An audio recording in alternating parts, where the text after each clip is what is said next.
Once upon a time in Israel, Solomon, son of David, was born, the youngest of 17 brothers. But let's fast forward a little bit.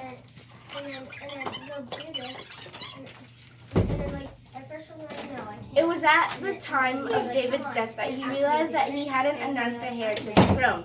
At birth, he decided Solomon was the next king. Nathan reminds David of his promise to make Solomon king before he passes away. David remembers and summons his son.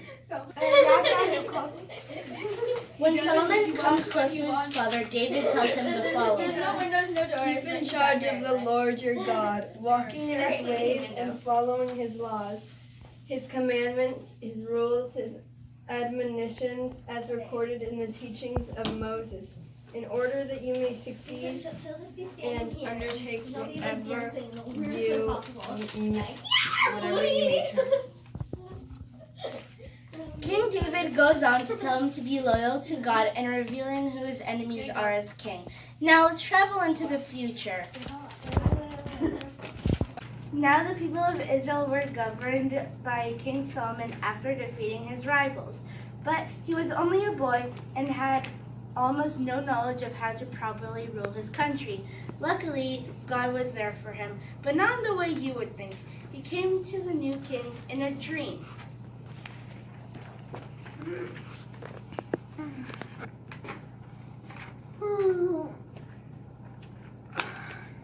Ask, what shall I grant you? Your servant finds himself in the midst of the people you have chosen, a people too numerous to be numbered or counted. Grant them, your servant, an understanding mind to judge your people, to distinguish between good and bad, for who can judge this vast people of yours? King Solomon wished for great wisdom to lead his people, and God was pleased with this. Therefore, his wish was granted.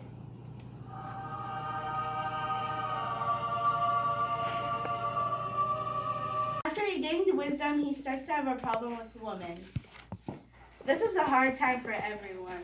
Oh, gee, thanks. Where'd you go? Some people disagree with Solomon's decision and how he ruled things.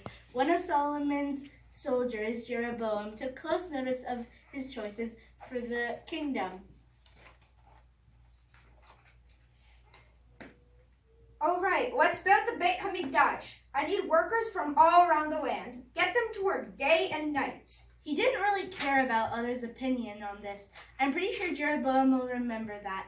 Jeroboam thought he would be a better ruler than Solomon ever was, and a lot of people agreed with that.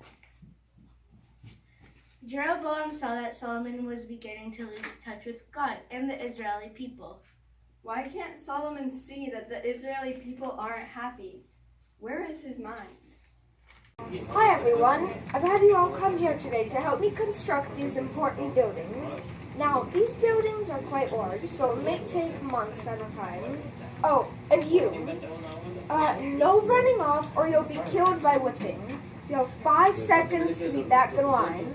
5, 4, 3, 2, 1. Good, you made it in time. Now, the first project will be building the Beit HaMikdash, the house of God. Got it?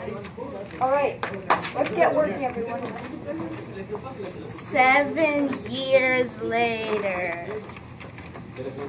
Finally, after 7 years of hard work. Yes, you worked so hard. After 7 years of hard work, the Beit HaMikdash is finally complete. After the building was complete, Solomon went off to start many more building projects. King Solomon was nearing the end of his days on earth. He had lived a long and plentiful life, but even kings died. He was thinking about if the Israelites had liked his reign as a king. He also thought about the sins he committed. He strayed so far from God, he couldn't see that his people were unhappy, so he walked in rags from town to town, doing tshuva for his sins. Hey, you. What? Would you be okay with us interviewing you here? Yeah, sure, I guess. Okay, for our first question, do you like Solomon as a king? No. Why? Well, they were his building projects. We weren't paid for the full time when we were working, and we were forced to work away from our family. There were tens of thousands of us, and if a single man tried to escape the terror, they'd be killed on the dot. It was madness. Of course. Is there anything else you'd like to add? Yes. He was so obsessed with women. I was afraid for myself and the other woman. He even started turning away from our God because of someone that were from different areas made him start worshiping other gods. Okay. That's all the time we had. Thank you for listening to the Learning Channel.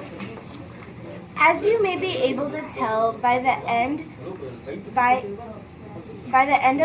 of his reign, he wasn't the most popular king, despite being the son of David and having the sharpest mind in the land.